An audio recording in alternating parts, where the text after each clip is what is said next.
નમસ્કાર મિત્રો, તો આગળના વ્લોગમાં તમે જોયું કે અમે જમવા બેઠા હતા અને હવે જમીને આ વ્લોગમાં તમને જોડાઈશું કે ક્યાં ક્યાં ગયા અમે. એ આગળનો વ્લોગ હતો હિન્દી અને આ વ્લોગ છે ગુજરાતી. તો જય દ્વારકાધીશ હોટલ પર જમીને અમે હવે નીકળી રહ્યા છે દોસ્તો, તમે જોઈ શકો છો. અને ક્યાં જઈએ છીએ એ પણ જોડે ટૂંક જ સમયમાં જોડાઈશ. તો જુઓ દોસ્તો, હવે આ ક્યાં આવ્યા છે અમે. આ ગળતેશ્વર છે ને, ગળતેશ્વરનું એક ખૂબસૂરત લોકેશન છે જે ડાકોરથી આ સાઈડ આવ્યું છે. અગર જો તમે ગુજરાતના હોય તો તમે કદાચ જોયું હશે.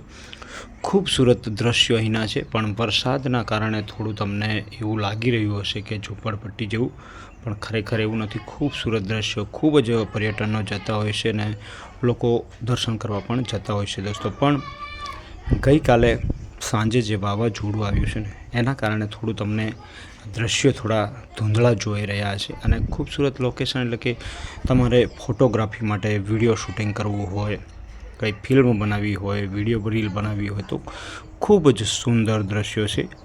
જાણે કે યાર કંઈક અલગ જ પ્રકારના દ્રશ્યો મને જોવાય. સ્પેશિયલી મને એવું લાગ્યું કે આપણે કોઈ વિડીયો શૂટ પણ અહીં કરવો છે. તમે જોઈ શકો છો બધી જ બાજુના દ્રશ્યો તમને જોડાવી રહ્યો છું. આ બાજુ પથ્થરો, ખૂબસૂરત પથ્થરો પણ જોવાય છે, સાથે સાથે સરોવર જેવું પણ જોવાય છે, સાથે સાથે ખૂબ સુંદર દ્રશ્યો જોવાય છે જે કુદરતી વાતાવરણથી, યાની કુદરતી રીતે જે દ્રશ્યો બનેલા છે, ખૂબ સુંદર દ્રશ્યો છે મિત્રો. અવારનવાર આવી જગ્યા પર અમે જતા હોય છે ત્યારે વિડીયો પણ બનાવતા હોય છે, પણ આ જે લોકેશન એ અલગ જ, પહેલી વખત જ અમે ગયા છીએ દોસ્તો. તો જો અહીંયા કંઈક વરસાદના કારણે કંઈક પડી ગયું હોય એવું પણ જણાઈ રહ્યું છે.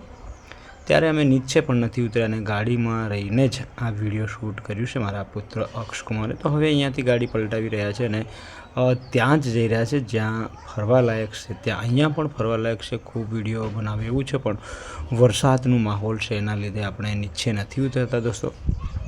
પણ અમે જ્યાં જ્યાં જઈએ છીએ ત્યાંનું લોકેશન તમને જોવાડીશ, સાથે સાથે ત્યાંના દ્રશ્યો પણ જોડીશ. તો ગળતેશ્વર છે ને, ગળતેશ્વર તમે ગયા હશો તો તમને ખબર જ છે કે ત્યાં જાય એટલે આખો દિવસ ત્યાં ફર્યા કરીએ એવું જ મન થાય છે. પણ ખૂબ ગરમી થતી હતી મિત્રો મને, એટલે મને થયું કે યાર બધી જગ્યાએ નથી ફરવું, આપણે દર્શન કરવા છે, થોડું ઘણું ફરવું છે અને જતું રહ્યું છે. થાક પણ લાગી હતી અને ફરીને થાકી પણ ગયા હતા, સાથે સાથે ગરમી પણ ખૂબ હતી મિત્રો. તો આ સાઈડના પણ દ્રશ્ય જોઈ શકો છો તમે. કાંકડી પણ અંદર, કાંકડી પણ લોકો કરે છે. અને પાણી જુઓ તમે, ગઈકાલે સાંજે પાણી પડ્યું એટલે ખૂબ પાણી, કેમ કે વરસાદની સિઝનની શરૂઆત થઈ ગઈ છે એટલે પાણી તો સ્વાભાવિક છે દોસ્તો, તમને જોવા મળશે જ. તો દોસ્તો તમે પણ કદાચ ગુજરાતના હોય અને ડાકોર ગયા હોય કદાચ, તો ડાકોરની બાજુમાં છે આ બાજુના દ્રશ્યો તમે જોઈ શકો. ખૂબ સુંદર દ્રશ્યો છે, પણ આજે કેવું છે કે પેલો વરસાદના કારણે એ થયું ને એના હિસાબે આ છે. અને જોઈ શકો છો તમે, જોવાલાયક સ્થળ આ પણ છે વન વિભાગ દ્વારા, આ ગળતેશ્વર વન મિત્રો. એ પણ ખૂબ સુંદર છે. અંદર તમે જાઓ તો દિલ ખુશ થઈ જાય, તમારી તબિયત પણ ખુશ થઈ જાય મિત્રો, એવું જ છે. અને અહીંનો નજારો પણ કંઈક અલગ પ્રકારનો છે. અમે પણ અંદર જઈને નિહાળ્યું, જોયું, ફોટોગ્રાફી કરી, સાથે સાથે દોસ્તો અમે અહીંયા વિડીયો પણ બનાવ્યા છે. તો તમે પણ જાઓ, અને ખાસ કરીને સોશિયલ મીડિયામાં જે લોકો વિશ્વાસ રાખતા હોય અથવા તો કામ કરતા હોય એ લોકો જઈ શકે છે. મહાદેવને પણ તમે જોઈ શકો છો. અહીંયા ખૂબ સુંદર ચિત્ર આ લોકો ફરી રહ્યા છે. અને અંદર એટલું બધું ફરવાલાયક છે કે યાર તમે જાઓ તો સમજી લો થાકી જાઓ. પણ અમે વધારે ફર્યા નથી કેમ કે અમને ગરમીનો ખૂબ અનુભવ થઈ રહ્યો હતો મિત્રો, એના હિસાબે, અને પગ પણ થાકી ગયા એવું મહેસૂસ થઈ રહ્યું હતું દોસ્તો, એટલે વધારે ફર્યા પણ નથી અમે. અને ધીરે ધીરે આમ પણ જલ્દીમાં પણ બધું જોયું તો છે. આ દ્રશ્ય પણ એક ખૂબસૂરત મને ગમ્યું છે મિત્રો. આ દૃશ્ય પણ ખૂબ સુંદર મને લાગ્યું, ખૂબસૂરત મને ગમ્યું છે, એટલે અહીં પણ જોયું. અને હવે દોસ્તો આ દ્રશ્ય જુઓ તમે, જોવાલાયક દ્રશ્ય છે. નજીક જઈને જુઓ તો કંઈક અલગ જ પ્રકારનું મહેસૂસ થાય. શું કહેવા માગે છે દ્રશ્ય એ પણ તમે જોઈ શકો છો. સાથે સાથે વન વિભાગનું એટલે કે એન્જોય, ખૂબ જ એન્જોય.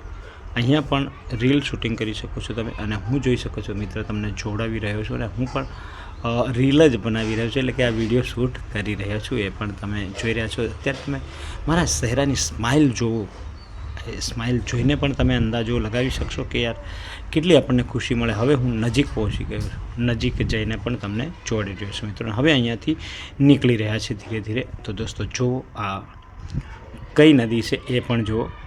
તમે કદાચ ગુજરાતના હોય અને ખાસ કરીને જો ગોધરા દાહોદના હોય યા પંચમહાલ લુણાવાડા ની આજુબાજુના હોય યા તો ડાકોર હોય તો તમે લગભગ મેં જે નામ લીધા એ પ્રમાણેની આજુબાજુના હોય તો ચોક્કસથી મિત્રો તમે આ દ્રશ્યો જોયા હશે. આ મહીસાગર નદી જોઈ હશે. મહીસાગર નદીમાં પણ લોકો દર્શન કરવા માટે આવે છે, વિડીયો બનાવવા માટે આવે છે, જોવા માટે પણ આવે છે અને એ ખાસ કરીને રેતી માટે આ મહીસાગર નદી પ્રખ્યાત છે દોસ્તો. અને અવારનવાર ત્યાં લોકો ખૂબ જ મોટી સંખ્યામાં જોવા મળતા હોય છે. આપણને જ્યારે પણ જઈએ ને મિત્રો ત્યારે ત્યાં લોકો આપણને જોવા મળતા હોય છે. અત્યારે પણ તેવી જ રીતે દોસ્તો લોકો અત્યારે જોઈ રહ્યા છે, ત્યાં બાધાઓ કરી રહ્યા, કોઈક લોકો નાહી પણ રહ્યા છે. એ અમે બધું જ જોયું છે. ને આ એક ખૂબસૂરત નજારો અહીંયાથી તમને જોવા છે કે કઈ રીતે કયા પ્રકારે ને કઈ રીતે મિત્રો પાણી આવી રહ્યું છે ત્યાંથી એ પણ તમે જોઈ શકો છો. અને આ મહીસાગર નદીમાં ખૂબ જ ફિલ્મો પણ બની છે. ગુજરાતી ફિલ્મો અહીંયા મોટા પ્રમાણમાં અહીંયા ફિલ્મો બને છે દોસ્તો. તો ફરી મળીશું નેક્સ્ટ વ્લોગમાં. ત્યાં સુધી બાય બાય દોસ્તો.